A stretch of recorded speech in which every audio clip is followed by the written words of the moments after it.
done lost all of that, you down to $16 a month, $16 an hour, don't get upset about it. If you can't shout about where you are, shout about when you're ready.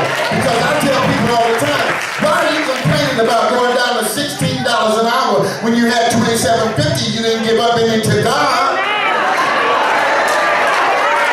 And let me tell you something, man. When you can't have the prosperity right, the only place to be is to have less. So if you can't shout about where you are, shout about where you work. When you open up your closet, you got 25 suits that you can pick. And you ain't bought a suit in a year, you ought to be waving your hand. When you can go out to your garage and you got $100,000 worth of cars in your garage, and can't nobody get to it. Even if you behind and they ain't took it yet, you ought to wave your hand. You ought to thank God that you at least still front till they get it. You ought to thank God that you still alive. It's just a shame before people complaining, no, you 3 months behind. I remember when I lost my home and as a pastor, I remember I was broken in spirit. I wondered how in the world could something like that happen to J. Gaines. I got a good education. I came from a good family. How could something like this happen to me? What will that do to my image when people find out that I lost my home? Let me tell you something. That's when God taught me. You gotta be thankful for the things if you want to hold on to the stick. I didn't feel like I had anything to shout about. He said, before you get mad at me, you better shout about them 4 bedrooms. You better shout about those 3 bathrooms in that den in that basement. Shout about that $150,000 house. But you wouldn't appreciate me the way you should have. It's amazing when you lose something and you find out, it wasn't all that. And it just lightens the load, the burden. You realize there are things better. There's something better. And even in the midst of my trial and my struggle, God had a plan for me. When my spirit was broken, God had a plan for me. That's why I don't get depressed. I don't worry about no clothes. And now I know I ain't worried. So we about the same size. So I ain't gonna never be without no clothes. I ain't gonna never be without no clothes. No. See, now take that. I'm not gonna be homeless. Yeah, we got a house. See, y'all got houses. I ain't be homeless. I ain't be homeless. Now take that. God got a plan for me. See, I like these kind of suits. I like this real. I like this stuff. I like concerning. See, now I know whatever goes down, I ain't gonna be naked. Don't worry about me. You gotta pray for that. Pray for something else, because I ain't gonna be that. Long as you got a suit, I got a suit. Long as you got a suit, I got a suit. Long as you got some food, I'm gonna find you. God has a plan for me. I ain't got time to be depressed. I ain't got time to be broken. Because if you eat and we sitting at the same table, it's got to come to me.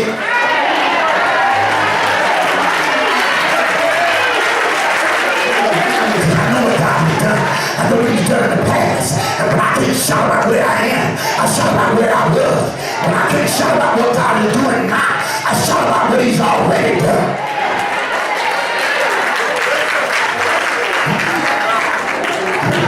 So when the Lord says,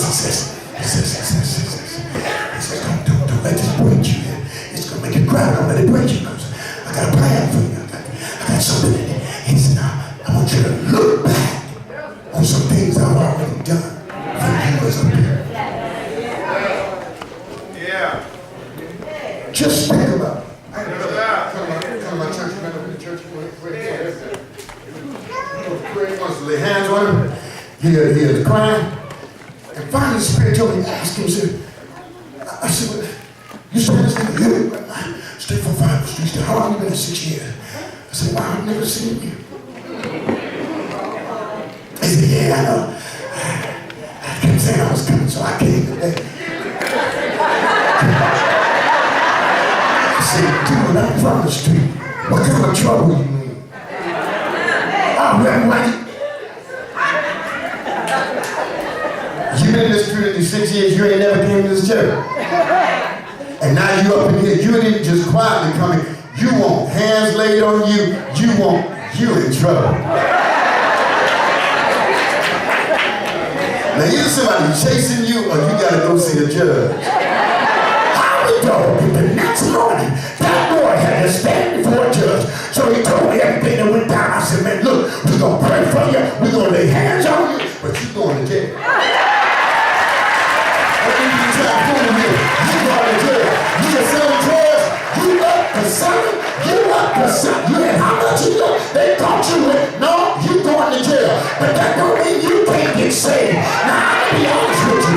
You are not shouting out where you at. Because you're going to jail. Yeah? Now here's what we gonna pray for. We gonna pray you don't get life, because you going to jail. Now you can't say that much good to an undercover officer. You going. I said, go on, tell them about it. I said, you got any kids? He said, no. Hallelujah. See, it's something to shout about it. Something to shout about it, because you up out of here. But here, I want you to understand something, though. I want you to understand something. I'm going to pray for you. But that's don't be ridiculous. Don't reduce God to a clown like he works magic. God can change history, but you got to pay for that crime. You can't just do what you want to do because you saved, and that ain't no repercussion. God said, don't let it break you. Don't let it break you. Don't let it break you. I got something for you. He said, I'll just think back. Yes, sir. Yeah. Over the things I've already done. He says, I will open the way through the waters, making a dry path to the sea. Y'all believe that? These rivers on the precipice of the Red Sea. Pharaoh chasing that. Mountains on each side. They blocked in. Now, they look at the man of God, Moses, and said, look what you've done. You brought us out of Egypt, and now we're going to die in the desert like dogs. You should have left us in Egypt. At least we had cucumbers and fish. We could have died with some dignity. Now we out here, we trapped. Look what you done got us into. Man of God, look what you got us into. And now Moses is finna cry out to God. Now watch, pay careful attention to certain things. Moses is finna cry out to God. Lord, what you gonna do? Lord, you gotta do something. And he said, you know what? This really ain't the time for praying.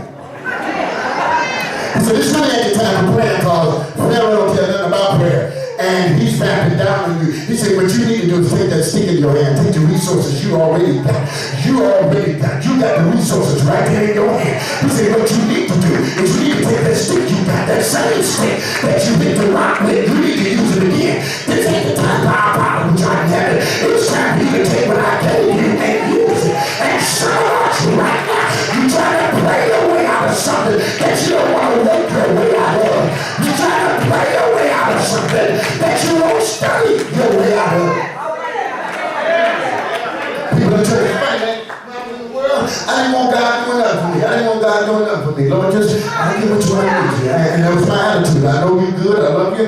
I don't steal. I don't rob folk. I got a decent education, got a decent job, but I can't be reading that Bible every day. I can't be doing that. And I got some other things I want to do, but when I need it, I get in trouble, I'm going to call. I thank God for my parents who introduced me to you, and I'm saved. I know I'm saved, but Lord, honestly, I really don't want you that deep into my mix, but it's a funny thing. You want to be independent then, and then we get in the church, and we lose our that zeal. Now we wait for God to do everything. Everything. Lord, I had a boy that couldn't read. He said, well, I'm waiting on the Lord to help me. I said, the Lord ain't going to help you read. Fool, you need to study. You need to get a book. You need to stumble over the words. God ain't going to teach you how to read. Get a book. I'm waiting on the Lord. So you be done all your life. Get a book. And work your way through this and pray as you go. Mention something in prayer today.